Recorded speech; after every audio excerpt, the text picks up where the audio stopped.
예수님께서 공생의 사역을 시작하시면서 가버나움에 있는 한 회당에서 귀신 들린 사람을 고치고 또 열병으로 고생하는 베드로의 장모를 이제 고치셨습니다. 그 소식을 들은 사람들이 많은 사람들이 귀신 들린 사람 또 병든 자들을 데리고 이제 예수님께로 나옵니다. 예수님께서 그걸 다 고쳐주십니다.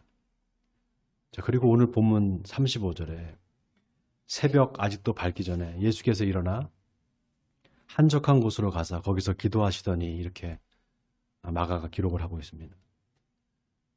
지금으로 말하면 예수님께서 새벽 기도를 하러 산으로 가신 겁니다. 놀라운 게 이 새벽 기도가요, 여러분. 전 세계에 우리나라밖에 없습니다. 새벽 기도를 하는 나라는 우리나라밖에 없어요. 미국에 가면 미국의 교회에 새벽 기도를 하거든요. 근데 거기 가서 보면 다 목사님이 한국 사람입니다. 미국 목사는 새벽 기도를 안 해요. 구라파도 마찬가지입니다. 새벽 기도를 안 합니다. 오직 대한민국만 새벽 기도를 합니다. 저는 그래도 한국이 그래도 이 신앙을 유지하는 이유가 저는 새벽 기도 때문이다 이렇게 생각합니다. 예수님께서 새벽에 기도하셨어요. 그러니까 이 새벽 기도는 가장 성경적인 기도라고 말할 수 있습니다. 우리 한국교회가 이 새벽 기도를 하는 것은 예수님께서 하신 그대로 우리가 닮아가려고 이 새벽 기도를 하는 거잖아요. 내일부터 5시 반에 우리 교회 새벽 기도가 시작이 되는데 특별한 일이 없으면 제가 계속 하려고 합니다. 특별히 제가 몸이 많이 아프거나 그러면 중단을 하겠지만 그런 일이 없다면 계속 하려고 합니다. 신앙생활을 하면서 나는 한 번도 새벽 기도에 나와본 적이 없다. 그런 분들은 좀 나와야 됩니다. 그런 분들은 새벽에 좀 기도하러 나와야 돼요. 여러분, 이 기도가요, 훈련입니다. 여러분, 훈련이 뭔지 아시죠? 네. 군인이 훈련을 하지 않으면 군인이 아닌 것처럼 그리스도인이 기도하지 않으면 그리스도인이 아닙니다. 왜 기도가 이게 훈련인가? 우리 삶이 영적인 전쟁이기 때문에 그렇습니다. 여러분, 그거를 잘 못 느끼시죠? 영적인 눈으로 보면은요, 우리 삶의 영적인 전투가 치열하게 일어나고 있습니다. 기도에 훈련이 안 돼 있으면 그 영적인 전쟁에서, 영적인 전투에서 반드시 지게 돼 있습니다. 그러면 어떻게 되는가? 이 삶의 주도권을 마귀한테 넘겨주게 됩니다. 그러면 어떻게 될까요? 우리가 인생을 허비하는 삶을 살게 돼요. 허비하는 삶을 살게 됩니다. 여러분, 이런 경우가 있어요.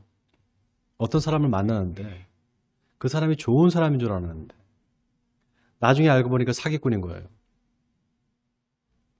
그래서 돈 잃고 건강 잃고 사람도 잃고 그런 사람들이 얼마나 많은지 모릅니다.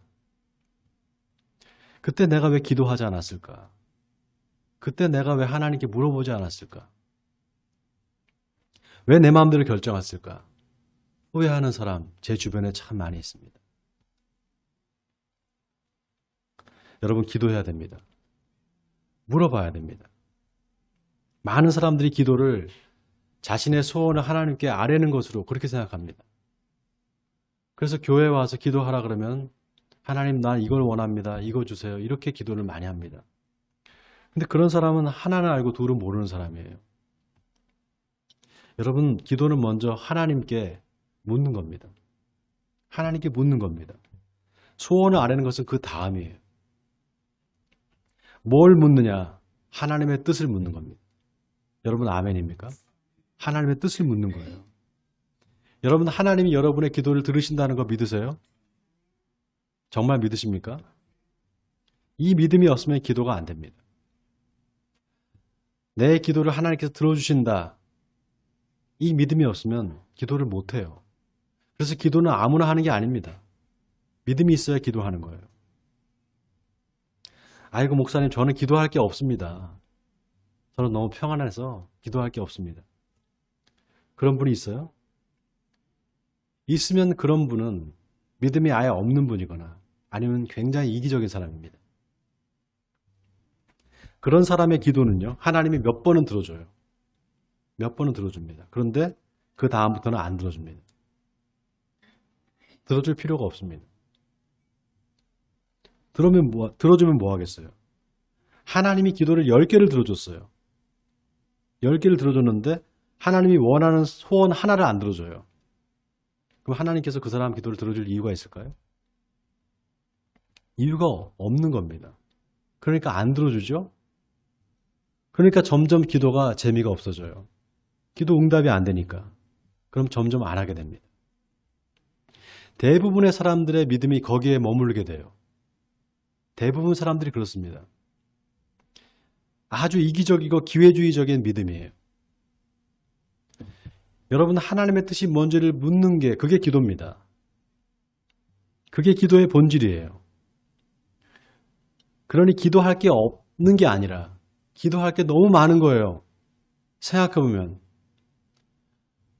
하나님의 뜻이 뭔지를 내가 알아야 그래야 하나님을 기쁘시게 할 수 있으니까. 하나님 뜻이 뭡니까? 내가 어떻게 하면 하나님을 기쁘시게 할 수 있습니까? 이걸 자꾸 묻게 됩니다. 자꾸 기도하게 되는 거예요. 자꾸 기도가 깊어지게 되는 겁니다. 그래서 데살로니가전서 5장 16절에 항상 기뻐하라. 쉬지 말고 기도하라. 범사에 감사하라. 이것이 그리스도 예수 안에서 너희를 향하신 하나님의 뜻이니라 그랬습니다. 여러분, 이 말씀이 아주 의미심장한 말씀이에요. 참 기가 막힌 말씀입니다. 자, 첫째 뭐 하라고요? 항상 기뻐하라. 두 번째는 쉬지 말고 기도하라. 세 번째는 범사에 감사하라. 그게 그리스도 예수 안에서 너희를 향하신 하나님의 뜻이니라. 하나님의 뜻이라는 거예요. 자, 아까 기도가 뭐라 그랬습니까? 하나님의 뜻을 묻는 게 기도다 그랬잖아요. 근데 하나님께서 이미 그 이유를, 하나님의 뜻을 다 알려주셨어요.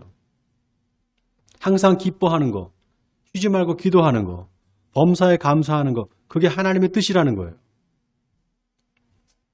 내가 항상 기뻐하는 거, 그게 하나님의 뜻이야. 아니, 왜? 내가 기뻐하는 게 왜 하나님의 뜻이지? 하나님이 그걸 기뻐하시기 때문입니다. 쉽게 말하면 내가 기뻐야 하나님도 기쁘시다는 거예요. 내가 기뻐야 하나님도 기뻐하신다는 겁니다. 아니, 목사님 어떻게 매일 기쁠 수가 있습니까? 어떻게 항상 기뻐할 수가 있습니까? 살다 보면 힘든 일도 있고 짜증나는 일도 있는데 어떻게 맨날 기뻐합니까? 기뻐할 일이 있어야 기뻐하죠. 맞아요. 기뻐할 일이 있어야 기뻐하죠. 근데 여러분, 항상 기뻐하라 앞에 전제가 있어요. 그 앞에. 네가 예수를 믿는데 항상 기뻐해야 되지 않겠니? 예수를 믿는데? 기뻐해야지 기뻐하지 않을 수 없다라는 거예요. 여러분, 이게 지금 이해가 되십니까? 내 주변에 기뻐할 일이 아무것도 없어요. 맨날 짜증나는 일만 있어요. 그래도 기뻐해야 된다? 왜?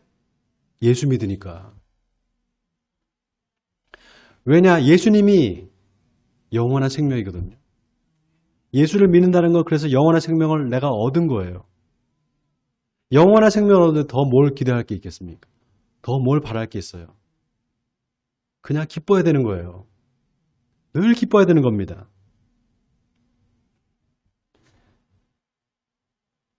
자, 그런데 문제가 있어요. 내가 예수를 믿고 기뻐할 수밖에 없고 항상 기뻐해야 되는데 거기에 문제가 있어요.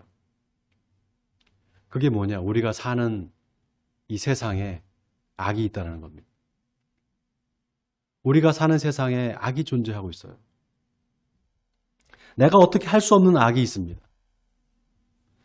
요즘에 뉴스에 참 무서운 이야기들이 많습니다. 무서운 사건들이 일어나요. 얼마 전에 그 부산의 돌려차기 사건 여러분 아세요? 엘리베이터 타려고 그냥 가만히 서 있는데 뒤에서 갑자기 어떤 미친놈이 발로 얼굴을 차가지고 기절한 거예요. 근데 기절해서 쓰러져 있는 여자를 끌고 와서 강간한 겁니다. 재판장이 20년 선고를 내렸어요. 그런데 피해자가 울면서 20년 후에 저 사람 나와서 나를 또 해코지할 텐데 어떻게 하면 좋겠냐고 울면서 인터뷰하는 걸 봤습니다. 우리나라가 좀 이상해요, 여러분. 우리나라의 판사들이 좀 이상해요. 자기들이 무슨 그렇게 그렇게 자비로운 사람인 걸 막 과시하는 것처럼 너무 형을 적게 내려요. 미국 같으면 종신형입니다. 미국 같으면 뭐 30년이 아니라 300년을 불러요. 300년 선고를 합니다. 300년 선고하면 어떻게 되겠어요? 죽어서 지옥 가서까지 그 죄값을 치르라는 겁니다. 여러분, 세상에 그런 악이 있어요. 우리가 어떻게 할 수 없는 악이 있습니다. 그래서 주기도문에 예수님께서 우리를 시험에 들게 하지 마옵시고 다만 악에서 구하옵소서 이렇게 기도하셨습니다. 예수님도 이 악의 문제를 놓고 기도하셨어요. 그런데 우리가 기도하지 않으면 되겠습니까? 우리가 왜 기도해야 되느냐? 그것도 쉬지 말고 기도해야 되는 이유가 바로 여기 있습니다. 세상에 악이 있기 때문이에요. 그 악에서 구해달라 기도해야 됩니다. 우리 자녀들 그런 세상의 악에서 죄에서 구원해달라 그런 악으로부터 우리 자녀들을 지켜달라고 기도해야 됩니다.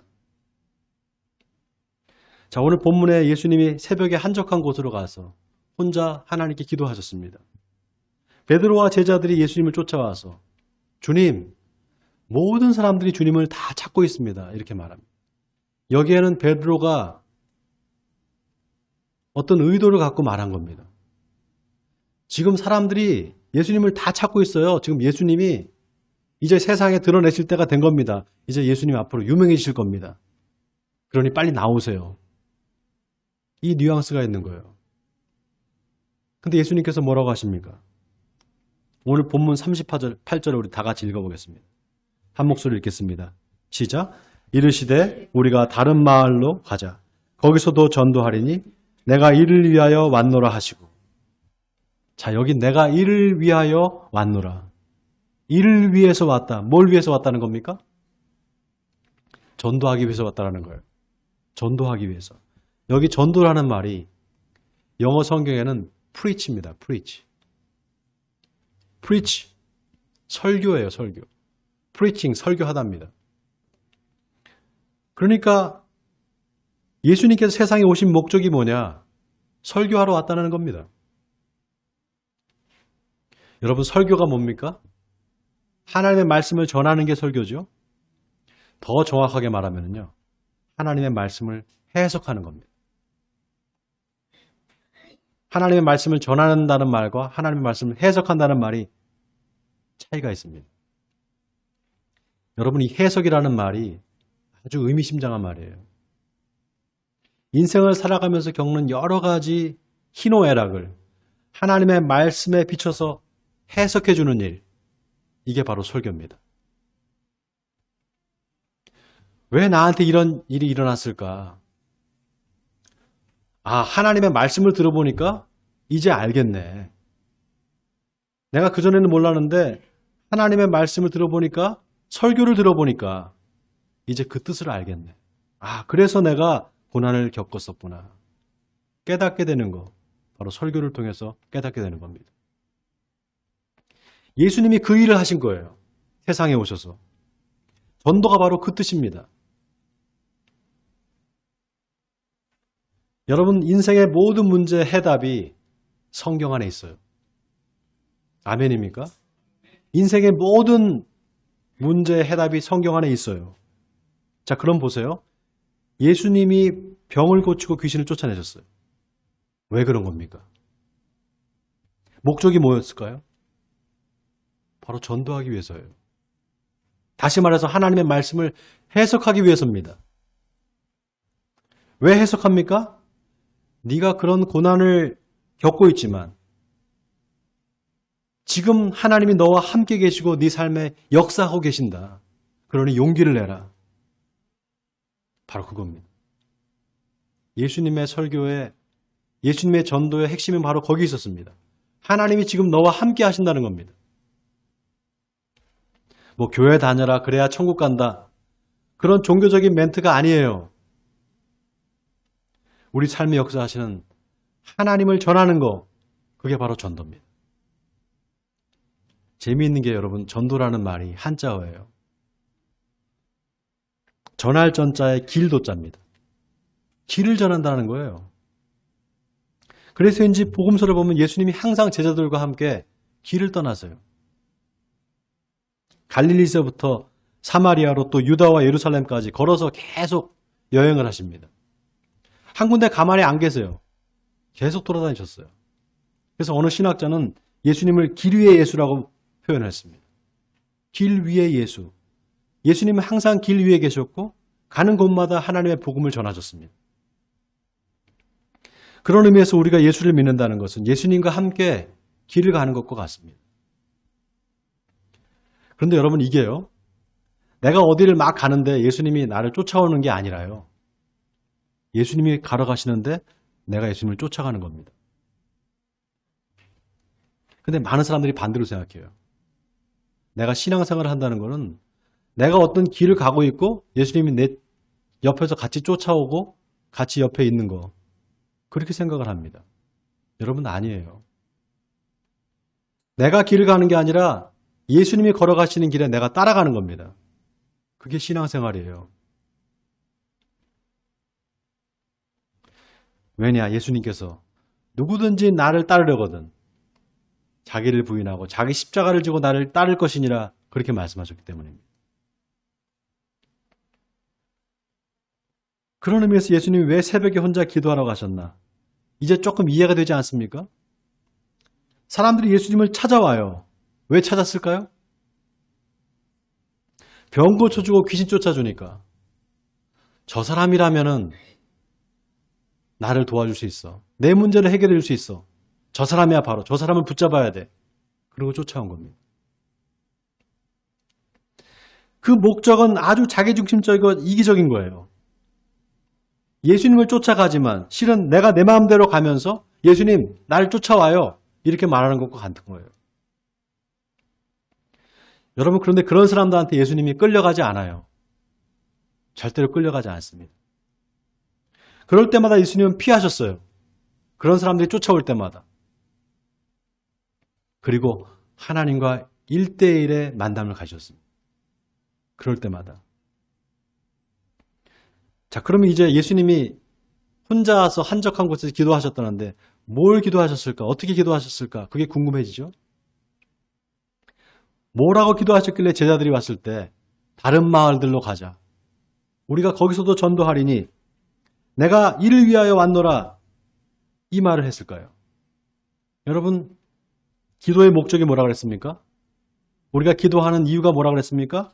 하나님의 뜻을 묻는 게 기도의 목적이라 그랬잖아요. 자, 그럼 예수님이 하나님께 뭘 기도했을까요? 하나님, 저를 향하신 하나님의 뜻이 뭡니까? 하나님, 제가 뭘 해야 하나님 기뻐하시겠습니까? 제가 어떻게 하기를 바라십니까? 기도하지 않았겠습니까? 그때 하나님의 응답이 뭐였느냐? 전도하라는 거였습니다. 다시 말해서 하나님의 말씀을 해석해줘라. 고난받는 사람들의 삶에 하나님이 어떻게 역사하고 계시는지를 네가 하나님의 말씀으로 잘 풀어서 해석해 주라는 겁니다. 그러니까 예수님은 한 곳에 계속 머물러 있을 수가 없었던 거예요. 또 다른 사람들 만나러 갈 수밖에 없었던 겁니다. 여러분, 전도해 보셨습니까? 노방전도 하다 보면은요, 이래가지고 전도가 될까? 그런 의심이 들어요. 왜냐하면 사람들이 전도지를 나눠주잖아요. 아예 받지 않습니다. 그래서 뭘 같이 주잖아요. 티슈 같은 걸 같이 주거든요. 물티슈 같은 거. 옛날에는 그 물티슈는 딱 받고 전도지는 딱 버렸어요. 근데 요즘은 그것도 안 받아요. 심지어 화를 내는 사람도 있습니다. 왜 이런 거 자꾸 주냐고. 탁 뿌리치고 가는 사람들이 많아요. 그런 거 볼 때마다 이거 계속 이거 해야 되나 회의가 들어요. 그러니까 사실 전도라는 이 방법이 별로 좋지가 않은 거예요. 효과가 없는 거예요. 근데 왜 이걸 해야 될까요? 고린도전서 1장 18절에 보면 사도 바울이 십자가의 도가 멸망하는 자들에게는 미련한 것이요 구원을 받은 우리에게는 하나님의 능력이다 그랬습니다. 여러분, 하나님이 선택하신 사람들이 있어요. 하나님이 구원하기로 작정한 사람들이 있습니다. 요한복음 17장에 보면 예수님이 하나님께 기도를 하는 게 나옵니다. 예수님의 기도문이에요. 거기 보면 하나님께서 내게 주신 사람들 내가 다 주님께로 인도하겠습니다. 이렇게 말합니다. 이 말은 세상에서 하나님께서 구원하시기로 작정한 사람들이 있다는 겁니다. 그러니까 우리가 걱정할 필요가 없어요. 그런 사람들이 다 있어요. 그런 사람들한테 전하면 그 사람들이 쫓아옵니다. 그래서 다른 마을로 가는 겁니다. 하나님께서 구원하신 사람들을 부르기 위해서 예수님께서 다른 마을로 가시는 거예요. 여러분, 이 일산역으로 하나님께서 우리 교회를 옮겨주신 이유가 있습니다. 바로 이 지역에 하나님이 선택하신 사람들이 있다는 겁니다.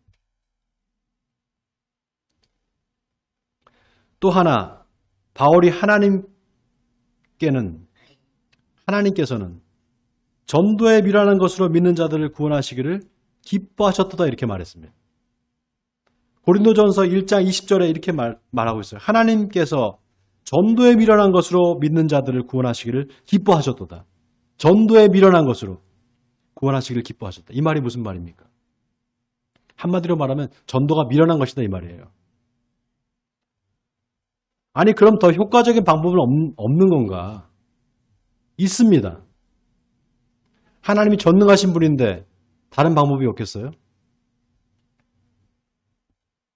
아파서 다 죽어가는 사람 갑자기 살려보세요. 그 사람 믿지 말라 그래도 믿습니다. 얼마든지 하나님이 기상천외한 방법으로 사람을 믿게 하실 수 있어요. 그런데 그렇게 하지 않고 전도에 미련한 방법으로 구원하신다는 겁니다. 그리고 그거를 기뻐하신다는 거예요. 왜일까요? 왜일까요? 그래야 그게 진짜 믿음이기 때문에 그렇습니다. 그래야 그게 진짜 믿음이 되기 때문에 그래요. 여러분 전도 어떻게 합니까? 전도 뭘로 해요? 말로 하잖아요, 말로. 뭘 보여주나요? 보여주는 것도 없잖아요. 그냥 말로 하는 거예요, 말로. 당신의 죄를 예수님께서 대신 지고 십자가에 돌아가셨습니다. 그 당신 죄가 다 사함받았습니다. 그러나 예수님 믿기만 하면 당신이 하나님의 자녀가 됩니다. 말로 하는 거예요. 여러분 그런 말을 듣고 예수를 믿는다는 게 쉬운 일이겠습니까? 아니 무슨 그런 말도 안 되는 이야기를 해요. 에? 저 바빠요. 아, 정 그러면 뭘 보여줘 보세요. 이렇게 말해요. 하나님 보여줄 수 있어요. 근데 그렇게 해서 믿는 거 그거 온전한 믿음이 아닌 거예요.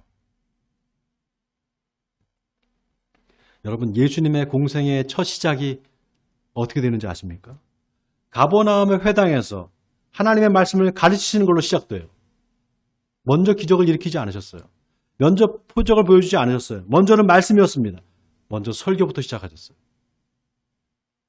누가복음에 보면 예수님의 공생의 첫 설교가 나옵니다. 나사렛에 있는 한 회당에 들어가셔서 성경을 펴서 읽으셨어요. 주의 성령이 내게 임하셨으니 가난한 자에게 복음을 전하게 하시려고 내게 기름을 부으시고 나를 보내사 포로된 자에게 자유를 눈먼 자에게 다시 보게 함을 전하게 하려 하심이라. 이사야서 61장의 말씀을 읽고 나서 이 글이 너희 귀에 응했느니라 이렇게 말씀하셨습니다. 그리고 말씀을 해석해 주시는 걸로 공생애가 시작됐습니다. 그리고 나서 바로 어떤 일이 일어나냐? 귀신들이 쫓겨나갑니다. 하나님의 말씀이 선포된 이후에 예수님께서 설교하신 이후에 그 이후에 귀신들이 쫓겨나가요. 마가복음에도 마찬가지입니다. 하나님의 말씀을 전할 때 아니 하나님의 말씀을 해석해 줄 때 설교할 때 귀신이 쫓겨나갔어요. 그리고 나서 베드로의 열병을 고치셨습니다. 그렇게 공생애가 시작됐어요. 여기서 우리가 주목해야 될 게 예수님이 귀신을 쫓아내고 병자를 고치신 목적이 뭐냐는 겁니다. 왜 예수님이 귀신을 쫓아내고 병자를 고치셨을까요? 그 목적이 뭘까요? 병을 고치고 귀신을 쫓아내는 게 예수님의 최종 목적이었을까요? 이 세상에 오신 목적이었을까요? 아니었어요. 전도하기 위해서요. 다시 말해서 하나님의 말씀을 해석하기 위해서입니다. 설교하기 위해서예요. 예수를 믿고 병이 나았다. 예수를 믿고 살림살이가 좋아졌다. 우리한테는 그게 예수 믿는 목적이 될 수 있습니다. 그런데 예수님이 오신 이유는 그게 아니었어요. 여러분, 이 차이는 하늘과 땅 차이입니다. 죽을 병에 걸린 사람이 예수를 믿고 병이 나았다. 그 사람이 병이 나은 게 하나님의 놀라운 은혜다. 아, 진짜 감사하다. 그런데요, 예수를 그래도 안 믿는 사람이 있어요. 그렇게 병이 나았음에도 불구하고. 병이 나았는데도 안 믿어요. 아니, 어떻게 그럴 수가 있나 싶죠? 그런 일이 많습니다. 복음서에 보면 나병 환자 10명이 예수님을 보면서 예수 선생님이 우리를 불쌍히 여기셔서 그렇게 말합니다. 예수님께서 그 나병 환자 10명한테 제사장한테 가서 보이라 그랬습니다. 그 말을 듣고 10명이 제사장한테 가는데 그 가는 도중에 이미 나와버렸어요. 문둥병이 싹 나았습니다. 그런데 그 10명 중에 오직 사마리아 사람 한 사람만 예수님께 다시 달려왔어요. 예수님께서 물어봅니다. 병 고침을 받은 사람들은 10명인데 왜 너 혼자만 왔냐고. 다른 사람들은 어디 갔을까요? 각자 자기 삶으로 돌아간 거예요. 아, 이제 병이 나았으니까 잘 됐다 하고. 여러분, 병이 낫는 게 중요한 게 아니에요. 병이 낫는 게 중요한 게 아닙니다. 다시 병 걸릴 수 있어요. 내 병을 낫게 해준 분이 누구냐? 그게 중요해요. 내 병을 낫게 해준 사람이 누군가?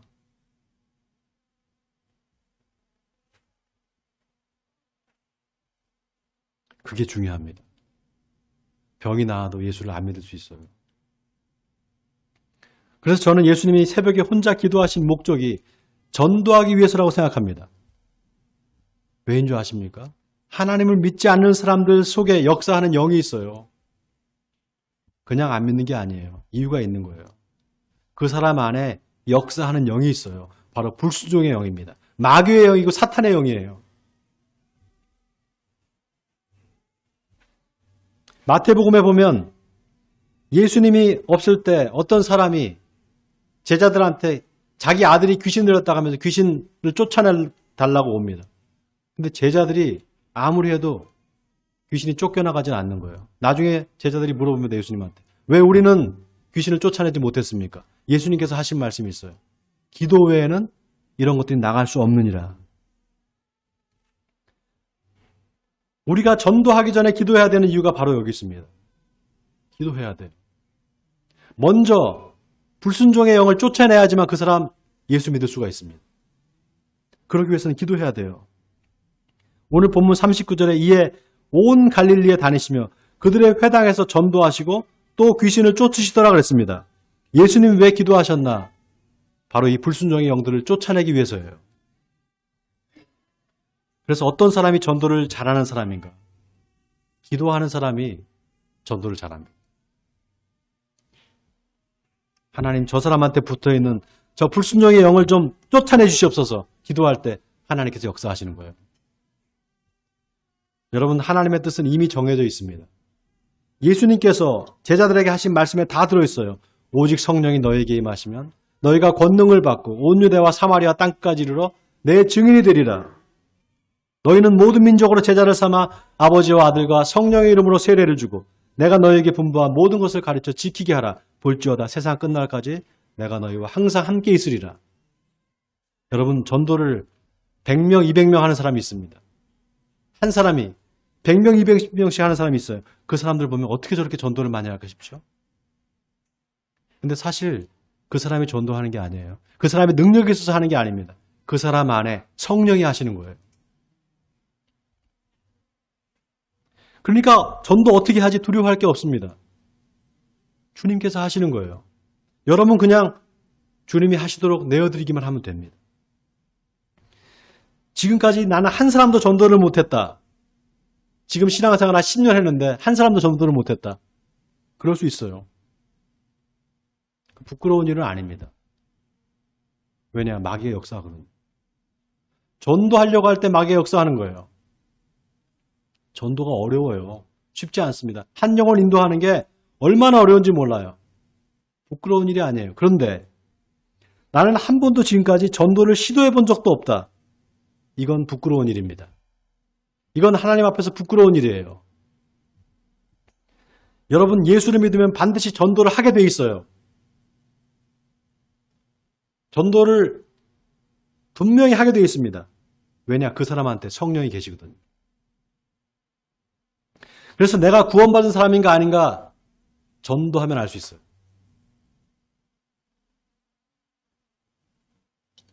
또 하나, 내가 지금 전도하고 있는가? 전도하는 삶을 살고 있는가? 살고 있지 않는가? 그거로 내가 구원받은 사람인가 아닌가를 알 수 있습니다. 왜냐? 구원은 현재 진행이거든요. 과거에 내가 잘 믿었다. 그때는 내가 전도했는데 지금은 전도 안 한다? 지금 믿는 거 아닙니다. 구원은 현재 진행이에요. 내 믿음이 자꾸 흔들린다. 내가 자꾸 약해진다. 교회 가기도 싫어지고 성경 보는 것도 귀찮고 점점점 내 신앙이 자꾸 떨어진다. 그 사람 전도해야 될 사람이에요. 전도 현장으로 나가야 될 사람이에요. 그 사람은. 왜냐? 전도할 때 비로소 내 믿음이 확실해지거든요. 여러분 전도해 보세요. 전도하면 제일 먼저 마귀가 역사해요. 이제 그리고 그 마귀의 역사가 눈으로 보이기 시작합니다. 전도를 하면 아 지금 마귀가 역사하고 있구나. 저 사람한테도 역사하고 이 사람한테도 역사하는구나. 그게 눈으로 보이기 시작해요. 전도하면. 그리고 난 다음에 핍박이 옵니다. 전도가 안 돼요. 핍박이 와요. 전도하려고 하는데 막 사람들이 미워하고 핍박하기 시작해요. 그때 그래서 기도하게 되는 거예요. 사랑하는 성도 여러분, 하나님은 이 세상의 모든 사람이 예수를 믿고 죄에서 구원받기를 바라십니다. 그게 하나님의 뜻이에요. 하나님이 우리를 부르신 이유이기도 합니다. 바로 그리스도의 복음을 전하라고 저와 여러분을 불러주신 줄 믿습니다. 그 하나님의 뜻을 받들기 위해서 우리는 기도해야 됩니다.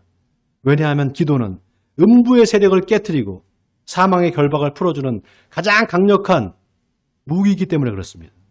원하기는 늘 깨어서 기도하는 에베네셀 성도님들이 되시기 바랍니다. 그래서 저와 여러분을 통해서 하나님의 나라가 이 일산 지역에 확대되기를 주님의 이름으로 간절히 축원드립니다.